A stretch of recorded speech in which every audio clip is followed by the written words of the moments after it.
Seguro que te suenan los nombres de Pedro Salinas, Federico García Lorca, Dámaso Alonso, Gerardo Diego, Jorge Guillén, Vicente Aleixandre, Luis Cernuda, Rafael Alberti, Emilio Prados y Manuel Altolaguirre.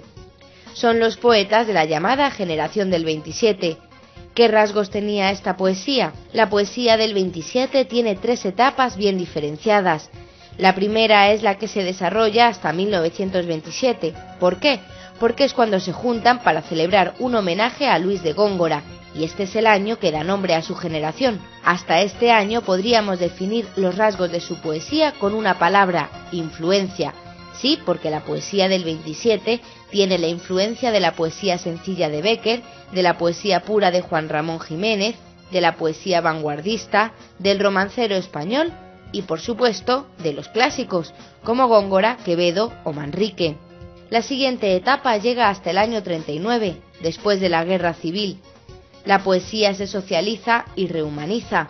¿Qué quiere decir?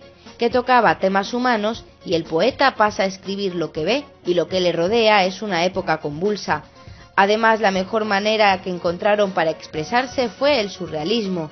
Tanto Poeta en Nueva York, de Lorca, como Sobre los Ángeles, de Alberti, son 2 muestras de este periodo. Pero vayamos a la última etapa, la que empieza en 1939. Resulta que muchos de los miembros de la generación no tienen otra salida que el exilio, mientras que los menos se quedan en España. Los exiliados tienen una poesía más crítica, política, de protesta.